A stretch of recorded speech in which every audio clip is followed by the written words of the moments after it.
Praise the lord. అపోస్తులైన పౌలు గారు ఈనాటి వాక్య ధ్యానం కొరకై అపోస్తులైన పౌలు గారు గలతీయులకు రాసిన పత్రిక 4వ అధ్యాయం 4-5 వచనాలు చదువుకుందాం. అయితే కాలము పరిపూర్ణమైనప్పుడు దేవుడు తన కుమారుని పంపెను.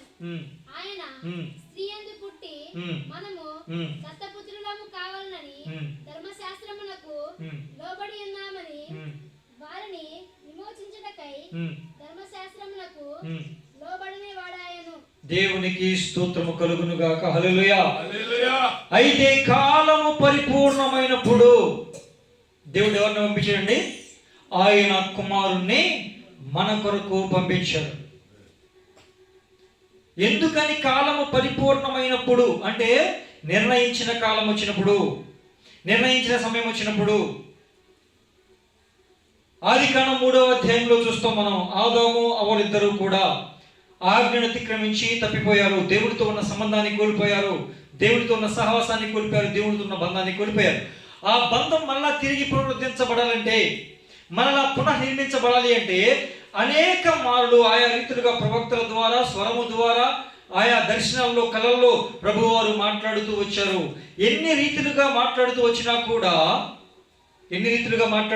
కూడా మనిషి తన పాపంలో నుంచి బయటికి వచ్చే అవకాశాన్ని కనుగొనలేకపోతున్నాడు, రాలేకపోతూ ఉన్నాడు. కనుక ఆయన అనాది కాలంలోనే నిర్ణయించబడినటువంటి ఒక విషయం, ఒక సమయం ఏమిటదంటే, జగత్తు పునాది వేయబడక మునిపే నిర్ణయించిన కాలం ఏమనగా, ఒకానొక దినమున, ఒకానొక సమయంలో, ఒకానొక విధముగా నేను మనుష్య కుమారునిగా భూలోకానికి వెళ్ళాలి అని నిర్ణయించబడింది. దేవునికి స్తోత్రం.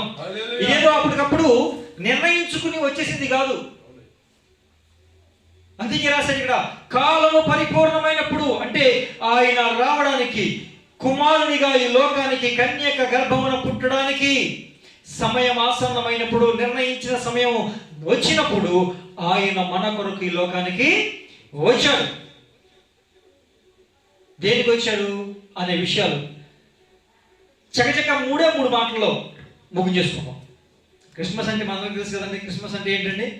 కేకులు కట్ చేసుకోవడం. క్రిస్మస్ అంటే ఏంటండి? పిండి వంటలు చేసుకోవడం. క్రిస్మస్ అంటే ఏంటండి? ఇల్లు బాగు చేసుకుని రంగులు వేసుకోవడం. క్రిస్మస్ అంటే ఏంటండి? అడవుడు చేయడం. క్రిస్మస్ అంటే ఏంటండి? ఏదేదో చేయటం. ఇక ఇవన్నీ ఎందుకు మనకి? అసలు క్రిస్మస్ అంటే ఏంటి? యేసుక్రీస్తు ప్రభు వారు పుట్టారు, ఈ లోకానికి వచ్చారు. అందరికీ తెలుసుగా. ఎందుకు వచ్చారో ఒక 4 మాటలు మనం చెప్పుకుని బుక్ చేసుకున్నాం. సరేనండి. దేవునికి స్తోత్రం. ఈ సమయంలో ఆయన ఎందుకు వచ్చారు ఏంటి అనే విషయాన్ని మనం ఆలోచన చేస్తే, లూకా సువార్త 19వ అధ్యాయం, లూకా సువార్త 19వ అధ్యాయం 10వ వాక్యం. నశించిన దానిని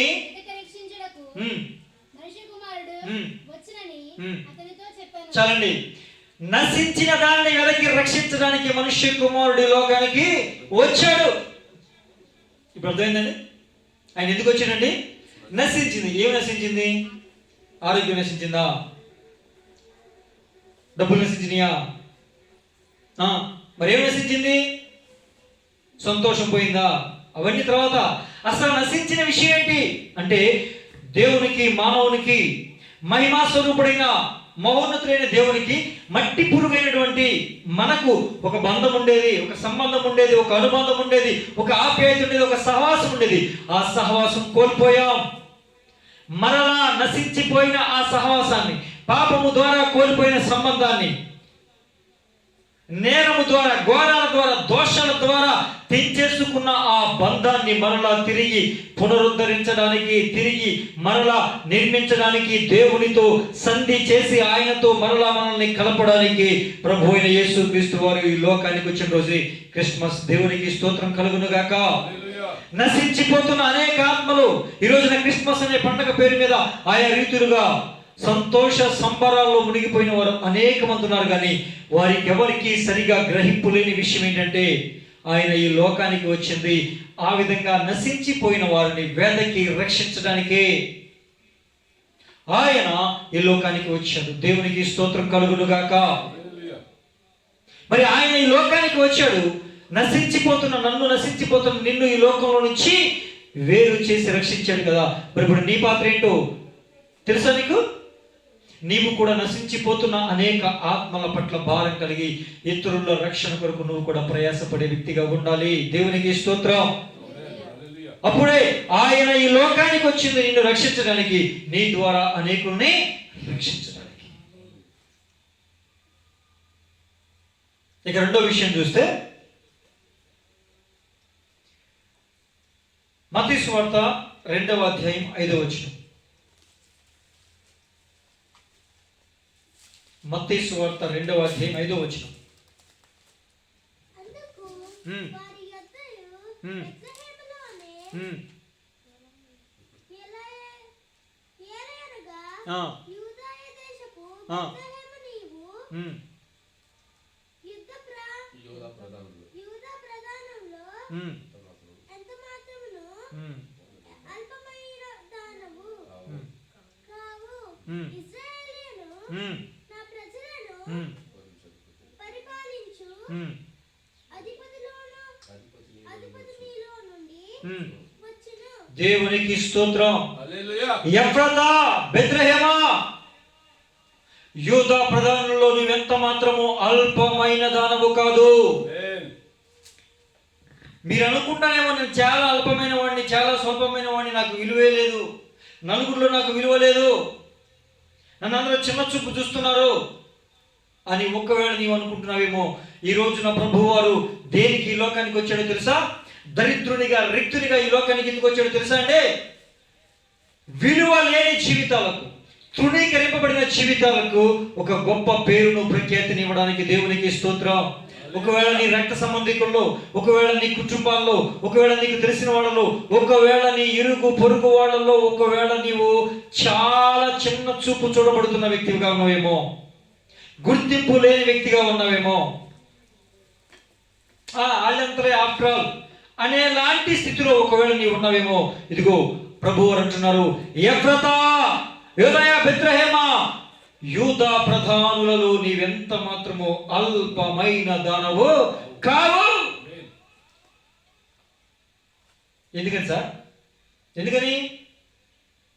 ఇశ్రాయేలును నా ప్రజలను పరిపాలించు అధిపతి నీలో నుండి వచ్చును. దేవునికి స్తోత్రం. హల్లెలూయా, హల్లెలూయా. హల్లెలూయా. హల్లెలూయా. రాజులకు రాజు, ప్రభువులకు ప్రభువు, ఆకాశ మహాకాశాలు పట్టజాలని మహోన్నతమైన స్థలంలో నివసించే మహిమా స్వరూపైన యేసయ్య నీలోనికి రాబోతున్నాడు. దేవునికి స్తోత్రం. ఒక్కసారి ఆయన నీలోనికి వస్తే యూదా ప్రధానులు కూడా, మహా పట్టణాలు కూడా, బెత్లెహేం అనేది చిన్న గ్రామం అండి, బెత్లెహేం అనేది చిన్న ఊరు, దాని పక్కన చాలా పట్టణాలు ఉన్నాయి, చాలా ఊర్లు ఉన్నాయి, చాలా పేరెన్నిక కన్నటువంటి సిటీలు ఉన్నాయి. అందుకే యూదా ప్రధానులలో ప్రధానమైన పట్టణాల్లో నువ్వు ఎంత మాత్రమో అల్పమైన దానవు కావు. కారణం ఏంటంటే ఇశ్రాయేలును, తన ప్రజలను పరిపాలించే అధిపతి నీలో నుండి వచ్చును. దేవునికి స్తోత్రం. హల్లెలూయా. హల్లెలూయా. నీలో నుండి లోక రక్షకుడు రాబోతూ ఉన్నాడు. ఆ రక్షకుడు నీలో నుండి రావడానికి నువ్వు ఆహ్వానిస్తే, ఆయన నీలో ఉండడానికి నువ్వు ఒప్పుకుంటే, ఖచ్చితంగా విలువ లేని నీ జీవితానికి గొప్ప విలువ రాబోతుంది. పేరు లేని నీ జీవితానికి గొప్ప పేరు రాబోతుంది. ఖ్యాతి లేని నీ కుటుంబానికి మిక్కిలి ఖ్యాతిని ప్రభువు దయచేయబోతున్నారు. దేవునికి స్తోత్రము కలుగును గాక. హల్లెలూయా. హల్లెలూయా. హల్లెలూయా.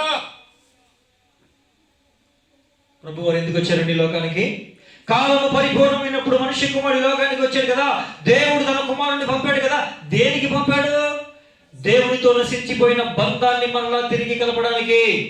రెండో విషయం, విలువ లేని, పేరు లేని, ఖ్యాతి లేని నీ జీవితానికి, నీ కుటుంబానికి గొప్ప పేరును, ఖ్యాతిని ప్రభువు వారు కలిగించడానికి ఈ లోకానికి నరవతారిగా వచ్చారు. దేవునికి స్తోత్రం. హల్లెలూయా, హల్లెలూయా. హల్లెలూయా. హల్లెలూయా. అలాగే యోహాను సువార్త 1వ అధ్యాయం, యోహాను సువార్త 1వ అధ్యాయం 45, 46 వచనాలు.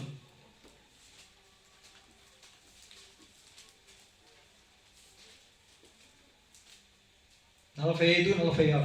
ఫిలిప్పు నతానియేలును కనుగొని ధర్మశాస్త్రంలో యెషయా ప్రవక్తలను ఎవరిని గూర్చి రాశిలో ఉమ్, ఆయనను కనుగొంటిమి. ఉమ్, ఆయన యోసేపు కుమారుడైన నజరేయుడగు యేసు ఉమ్, అని అతనితో చెప్పాను.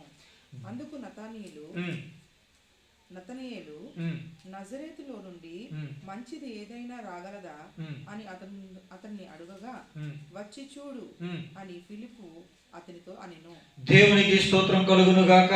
హల్లెలూయా. ప్రియమైన దేవుని బిడ్డలారా, ఫిలిప్పు అనే దేవుని శిష్యునికి ఒక మంచి విశ్వాసికి మధ్య జరుగుతున్నటువంటి సంభాషణ ఏంటంటే, ఫిలిప్పు గారు అన్నారు, నతనయేలు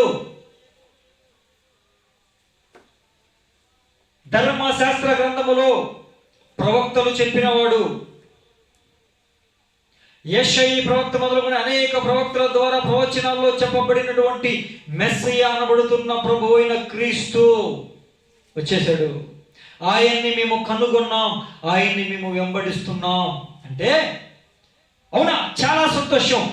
ఎవరి కొరకైతే ప్రవక్తలు ప్రవచించారో, ఎవరి కొరకైతే ప్రభువు ఆయా రీతులుగా బయలుపరిచారో ఆయన వచ్చేసాడా? ఆ రక్షణ వచ్చేసాడా? ఎక్కడి నుంచి వచ్చాడు అని అడిగితే అప్పుడు ఫిలిప్పు గారు అన్న మాట ఏంటండి? నజరేతులో నుంచి. ఎక్కడి నుంచి వచ్చాడని చెప్పండి, చెప్పాలి. ఎక్కడి నుంచి వచ్చాడు? నజరేతులో నుంచి వచ్చాడు అనగానే, ఇంకెక్కడి నుంచైనా వస్తే నేను నమ్ముతాను కానీ ఓకే అని అంగీకరించాను, కానీ నజరేతులో నుంచి అంటున్నావు కాబట్టి నేను నమ్మడానికి అంత ఇష్టం చూపలేకపోతున్నా, కొంచెం కష్టంగా ఉంది, నమ్మడం సాధ్యం కాదు. ఏంట అంత మాట అన్నావు అని అడిగితే, అసలు నజరేతులో నుంచి ఏమైనా మంచిది వస్తుందా? నజరేతులో నుంచి ఏమైనా మంచిది వస్తుందా అన్నాడు. ఎందుకని? నజరేత్ అంటే అంత భయంకరమైన ప్రాంతం అది. ఆ ఊరి పేరు చెబితే ఒకవేళ ఆ ఊరిలో ఎవరైనా భూస్వామి ఆసామి ఉన్నాడు అనుకోండి, ఆయనకు 100 ఎకరాల పొలం ఉందనుకోండి, పొరుగురు వెళ్ళి, బాబు మరి నాకు ఒక్కగానొక్క కొడుకున్నాడు, మాకు 100 ఎకరాల భూమి ఉంది, పొలాలు ఉన్నాయి, మీ కుమార్తెను మా కుమారుడికి ఇస్తారంటే ఏ ఊరు అన్నారు అనుకోండి, మరి నజరేత్ బాబు అనుకో, నజరేత వద్దులే, నీ పొలం నీ దగ్గర పెట్టుకో, మా కూతురుని అక్కడికి పంపం. కారణం ఏంటంటే అంత దుర్మార్గమైన ఊరు, దోషముతో, పాపముతో, అవిధేయతతో, దేవుని భయము లేకుండా ప్రవర్తించే ఊరు.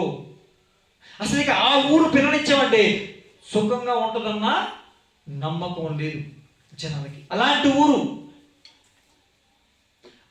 ఊరిలోకి ప్రభు అయిన యేసయ్య కొన్ని దినాలు నివసించాడు, కొన్ని సంవత్సరాలు నివసించాడంట నజరేతులో. ఎప్పుడైతే నజరేతులో కొన్ని సంవత్సరాలు మాత్రమే నివసించాడో అలాంటి ఊరి పేరు ఇప్పుడు ఎలా ఉందండి? క్రైస్తవులు ప్రతి ఒక్కరు కూడా ప్రార్థన చేసేటప్పుడు ఏమంటారండి? నజరేయుడైన యేసు నామములో అంటామా? అంటే ఎన్ని కోట్ల మంది ఉన్నారో అన్ని కోట్ల మంది క్రైస్తవులు, ఎంతమంది యేసు ప్రభుకి ప్రార్థన చేస్తున్నారో అంతమంది కూడా ప్రార్థన ముగించేటప్పుడు ఏ ఊరి పేరు చెప్తున్నారండి? ఎందుకు వచ్చింది ఆ ఖ్యాతి? ఎందుకు వచ్చింది ఆ ఘనత? ఎందుకు వచ్చింది అంత పేరు ప్రఖ్యాతి? ఏంటండి, ఏం జరిగింది? ఏమి జరగల. ప్రభు అయిన యేసయ్య కొన్ని సంవత్సరాలు ఆ ప్రాంతంలో నివసించడంతే. అవునా కదండి? కొన్ని సంవత్సరాలు ఆ ప్రాంతంలో నివసిస్తేనే అంత ఖ్యాతి, అంత పేరు ప్రఖ్యాతి వస్తే, నీలో పుట్టడానికి ఒప్పుకుంటే బెత్లెహేములాగా ఎవరైనా క్రైస్తవులు ఉంటూ ఉంటే, ఏమండి, క్రిస్మస్ పాట రాయాలి అంటే బెత్లెహేము అనే పదాన్ని ఎక్కడో ఒక దగ్గర ట్రై చేస్తారు, ప్రయత్నం చేస్తారు. అవునా కదా? అంత పేరు ఖ్యాతి ఎందుకు వచ్చింది? దేవుడు ఆ పట్టణంలో పుట్టాడు. ఇక రెండోది ఏంటి? నజరేతు, భయంకరమైన ఊరి పేరు కూడా ప్రపంచంలో ఉన్న ప్రతి క్రైస్తవుడు ప్రతిరోజు తలవడానికి గల కారణం ఏంటంటే ప్రభు అయిన యేసయ్య ఆ భయంకరమైన ఊరిలో జీవించాడు కనుక కొన్ని సంవత్సరాలు, కొంతకాలం జీవించాడు. కొంతకాలానికి ఆ పేరు అంతలాగా ఖ్యాతి చెందింది. దేవునికి స్తోత్రం. కనుక బెత్లెహేములాగా నీ హృదయములో చోటివ్వాలి, నజరేతులాగా నివసింపనివ్వాలి. నీకు కూడా పేరు ఖ్యాతిని ఇవ్వడానికి ఆయన లోకానికి వచ్చాడు. దేవునికి స్తోత్రం. ఇప్పటికి ఎన్ని విషయాలు చెప్పుకున్నామండి. ఆయన ఎందుకు వచ్చాడు? కాలము పరిపూర్ణమైనప్పుడు ఆయన ఈ లోకానికి ఎందుకు వచ్చాడండి? నశించిన దాన్ని వెదకి రక్షించడానికి వచ్చాడు. రెండవదిగా విలువ లేని జీవితాలకు విలువ ఇవ్వడానికి వచ్చాడు. మూడవదిగా నాజరేతు అంటే భయంకరమైన కరుడు కట్టినటువంటి నేరస్తులకు కూడా, నరహంతకులకు కూడా, రౌడీ షీటర్లకు కూడా, నక్సలైట్లకు కూడా, భయంకరమైన తీవ్రవాదులకు కూడా ఆయన్ని కనుక హృదయంలో చేర్చుకుని నివసించడానికి అవకాశం ఇస్తే గొప్ప పేరును, ఖ్యాతిని, ఘనతను ఇవ్వడానికి నా ప్రభు అయిన యేసయ్య ఈ లోకానికి వచ్చాడు. దేవునికి స్తోత్రం. ఎవరి పేరు చెబితే చిచ్చి అలా అని అంటారు, వాళ్ళ పేరు చెబితే అబ్బా వాళ్ళ అనేలాగా గొప్ప విలువనివ్వడానికి నా ప్రభువు ఆ లోకాన్ని విడిచి ఈ లోకానికి నరవతారిగా వచ్చాడు. దేవునికి స్తోత్రం కలుగును గాక. Praise the Lord. ఇంకొక మాట చెప్పుకుని మనం ముగించుకుందాం. ఇర్మియా గ్రంథము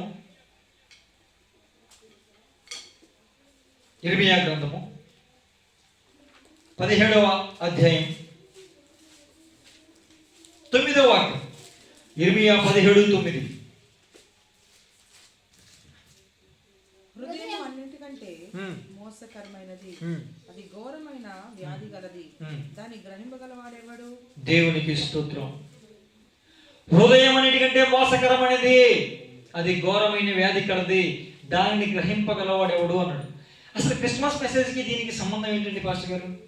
అంతేనా? అనిపిస్తుందండి? అనిపిస్తుంది. అంటే క్రిస్మస్ మెసేజ్కి దీనికి సంబంధం లేదేమో అనిపిస్తుంది. ఇప్పుడు ఇంకొక వాక్యం చదవండి. సంఖ్యాకాండం 24 17. సంఖ్యాకాండం 24:17. ఆయనను చూచుచున్నాను గాని ప్రస్తుతమున ఉన్నట్టు కాదు, ఆయనను చూచుచున్నాను గాని సమీపంలో ఉన్నట్టు కాదు. నక్షత్రము యాకోబులో ఉదయించెను, రాజదండము ఇజ్రాయేలులో నుండి లేచెను. చాలండి. నక్షత్రం ఎక్కడ ఉదయిస్తుందంట? యాకోబులో ఉదయిస్తుంది. యాకోబు అంటే అర్థం ఏంటండి? మోసగాడేగా. మడిమను పట్టుకున్నవాడు రెండో అర్థం మోసగాడు. ఇప్పుడు నక్షత్రం ఎక్కడ ఉదయిస్తుందంట? యాకోబులో. అంటే నక్షత్రము మోసగానిలో ఉదయిస్తుంది. అంతేనండి? దాని అర్థం అదే. ఇప్పుడు నిన్ను మోసం చేసేది ఎవరు? పాస్టర్ గారు. నిన్ను మోసం చేసేది ఎవరు? మీ ఇంట్లో వాళ్ళు. అంతేనండి? నిన్ను మోసం చేసేది ఎవరు? ఇరుగు పొరుగు వాళ్ళు. అంతేనండి? ఓరి నాయన, అందరికన్నా మోసం చేసేది నీ హృదయంగా. అందరికన్నా నిన్ను ఎక్కువగా మోసం చేసేది ఎవరు? నీ హృదయమే. బాగున్నావు, ఏం పర్వాలా, ఇలా ప్రవర్తించు, ఏం కాదులే, అలా చెయ్యి, ఏం అవదులే, ఇలా చేసేంత మాత్రం మరీ అంత పాప అయిపోతావేంటి, దేవుడు మరీ అంత ఘోరమైనడు ఏంటి? వెంటనే నేనే శిక్షించాడు. ప్రభువా క్షమించయ్యా అంటే క్షమించేస్తాడు. చేసే పనులు చేసే అని మనల్ని మోసపరిచేది ఎవరండి? హృదయం. ఇప్పుడు నక్షత్రం యాకోబులో ఉదయిస్తుందంటే నక్షత్రం ఎవరు? ప్రభు అయిన యేసయ్య. హృదయం. యాకోబు అంటే ఏంటి? మోసకరము. ఏది మోసకరం అని చదువుకున్నాం? ఇర్మియా గ్రంథం 17:9 ప్రకారం హృదయం అన్నిటికంటే మోసకరమైనది. అంటే ప్రభు అయిన యేసయ్య మోసపరిచే హృదయాలలో నివసించడానికి, ఉదయించడానికి ఈ లోకానికి వచ్చాడు. దేవునికి స్తోత్రం కలుగును గాక. అర్థమైందండి? ప్రభు అయిన యేసయ్య ఎందుకు వచ్చాడండి? మోసపూరితమైన హృదయాల్లో వెలుగులు నింపడానికి. ఈ హృదయం ఎలాంటిదంటే చీకటిలో ఉండేది, చీకటిలో బ్రతికేది. అజ్ఞానం అనే చీకటిలో ఉంటాం, పాపం అనే చీకటిలో ఉంటాం, అంధకారం అనే శ్రమ అనే చీకటిలో ఉంటాం. 3 రకాలు. జ్ఞానులు వాళ్ళ పేరుకు జ్ఞానులు, కానీ అజ్ఞానంతో హేరోదు రాజు ఇంటికి వెళ్ళారు. తార అక్కడ ఆగిపోయిందా? ఆగలేదుగా. అది నడుస్తూనే ఉంది, కానీ దారి చూపుతూనే ఉంది, కానీ వీళ్ళే త్రోవ తప్పి వెళ్ళిపోయారు. మరలా తిరిగి వచ్చినప్పుడు కూడా అక్కడి నుంచి మరలా యేసు ప్రభు వద్దకు చేర్చింది. అజ్ఞానము అనే అంధకారం, చీకటి మనల్ని అలుముకుంది. దేవుని వాక్యమును గూర్చిన జ్ఞానమును తెలియనివ్వకుండా, తెలుసుకోనివ్వకుండా మనకు అంధకారము కమ్మేస్తున్న సమయంలో దేవుడు వెలుగుగా మన హృదయములో, అజ్ఞాన హృదయాల్లో వెలగడానికి ఈ లోకానికి వచ్చాడు. దేవునికి స్తోత్రం. ఇక రెండోదిగా, పూర్వం మీరు చీకటిగా ఉన్నారు, ఇప్పుడైతే వెలుగు సంబంధులు అంటాడు. చీకటి అంటే ఏంటంటే పాపంలో ఉన్నాం, లోకంలో ఉన్నాం. లోకంలో నుంచి, పాపంలో నుంచి ప్రభువు మనల్ని ఏం చేశారు? బయటికి తీసుకొచ్చి ఆయన మార్గంలో నడుపుతున్నారు. కనుక పాపం అనే అంధకారాన్ని తొలగించి పరిశుద్ధత అనే వెలుగుని ఇవ్వడానికి ప్రభు యేసయ్య ఈ లోకానికి వచ్చారు. ఇక మూడో విషయం, గాఢాంధకారంలో నేను సంచరించినను అంటాడు. ఏ అపాయము నా యొద్దకు రాదు, కారణం ఏంటంటే నువ్వు నా తోడుగా ఉన్నావు అంటాడు. గాఢాంధకారంలో అంటే అది పాపము అనుకున్నాం అనుకోండి, పాపం చేసే దగ్గర ప్రభు ఉంటాడా? మరి గాఢాంధకారపు రోజులు నేను సంచరించిన ఏ అపాయం నా యొద్దకు రాదు, నీ దుడ్డుకర్ర నీ దండం నాకు తోడుగా ఉన్నాయి అంటాడే. అంటే దాని అర్థం ఏంటంటే భయంకరమైన శ్రమ కొలిమిలో నువ్వు నలిగిపోతున్నప్పుడు, భయంకరమైన శ్రమను అనుభవిస్తున్నప్పుడు, అగ్ని వంటి మహాశ్రమలు వచ్చినప్పుడు కూడా అలాంటి శ్రమలలో నుంచి నిన్ను పైకి లేపి శ్రమ నుంచి విడిపించి నీకు సంతోషాన్ని కలిగించడానికి ప్రభు అయిన యేసయ్య ఆ లోకాన్ని విడిచి ఈ లోకానికి వచ్చాడు. కాలము పరిపూర్ణమైనప్పుడు ప్రభు ఎందుకు వచ్చాడండి? ఒకటి, నశించిన దాన్ని వెనక రక్షించడానికి వచ్చాడు. రెండో చెప్పాలి, విలువ లేని జీవితాలకు విలువనివ్వడానికి వచ్చాడు. మూడు, కరుడు గట్టిన నేరస్తులను కూడా వాళ్ళ పేరు చెప్తే చిచ్చి ఆ మనిషా అని అసహించుకునే జీవితాలకు కూడా పేరు, ఖ్యాతిని, ఘనతనివ్వడానికి వచ్చాడు. నాలుగవదిగా, మోసపూరితమైన మన హృదయాల్లో వెలుగును నింపడానికి, చీకటితో, అజ్ఞానం అనే చీకటితో, పాపం అనే చీకటితో, శ్రమ అనే చీకటిలో మగ్గిపోతున్న మన జీవితాల్లో వెలుగులు నింపడానికి ప్రభు అయిన యేసయ్య నక్షత్రంగా మనలో ఉదయించడానికి వచ్చారు. దేవునికి స్తోత్రం కలుగును గాక.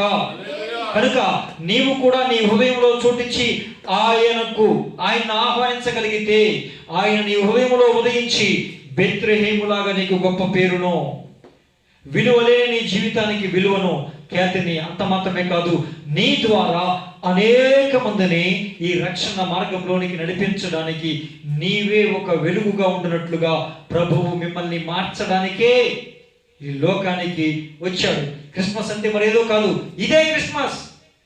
చీకటి బ్రతుకుల్ని వెలిగించడానికి, వెలుగులోకి వచ్చిన తర్వాత చీకటిలో ఉన్న వారిని కూడా వెలుగులోనికి మనమే తీసుకురావడానికి ప్రభువు మనల్ని తయారు చేయడానికి, మార్చడానికి, మలచడానికి, ఆయన పాత్రలుగా వాడుకోవడానికి ఈ లోకానికి వచ్చాడు. దేవునికి స్తోత్రం కలుగును గాక. మాటలు ముగిస్తున్నాను బిడ్డరా. కాలము పరిపూర్ణమైనప్పుడు ఆయన వచ్చాడు. ఆయన నిర్ణయించినవన్నీ కూడా చేసి ముగించి వెళ్ళాడు, మరలా రాబోతూ ఉన్నాడు.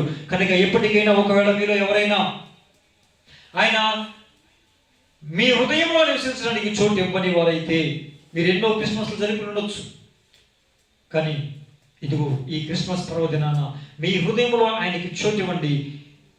మీకు ఒక గొప్ప విలువను, ఘనతను, ఖ్యాతిని, అంత మాత్రమే కాక చీకటి బ్రతుకులో నుంచి ఒక వెలుగుమయమైన జీవితాన్ని ప్రభు మీకు అందించి, ఆ వెలుగు ద్వారా అనేక మంది చీకటిలో ఉన్న వారిని కూడా మీరు కలిగి ఉన్న వెలుగులోనికి మీ ద్వారా రక్షించడానికి ఆయన ప్రణాళిక కలిగి ఉన్నాడు, సంకల్పం కలిగి ఉన్నాడు.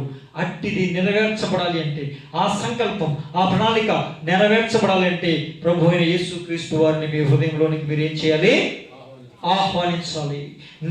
ఆహ్వానించి వచ్చి భోజనం చేసి ప్రభువా కాదు, నివసించడానికి అనుమతి ఇవ్వాలి.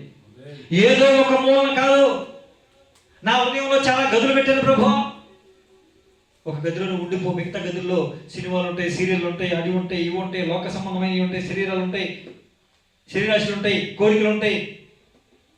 అలా కాదండి. మీ హృదయం అంతా ప్రభువుకి నివసించడానికి యోగ్యకరమైన ఒక ఇల్లుగా మీరు తయారు చేయగలిగి ఆయన ఆహ్వానించగలిగితే మీ జీవితం మారిపోబోతుంది.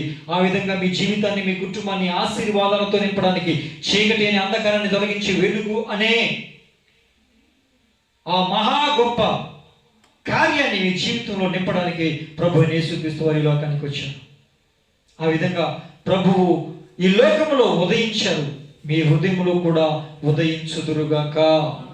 మీలో, మీ కుటుంబంలో ఉన్న చీకటి అంధకారం అంతా కూడా తొలగిపోవునుగాక. మీరు ఒక వెలుగుమయంగా ప్రకాశించుదురుగాక. మీలో నుండి వెలుగు అనేకులను ఆకర్షించి చీకటిమయమైన జీవితాలకు వెలుగుమయముగా మార్చగల సాధనాలుగా మీరు వాడబడుదురుగాక. ప్రార్థన చేసుకున్నాం బిడ్డ, ప్రార్థన చేసుకున్నాం ప్రతి ఒక్కరు కూడా.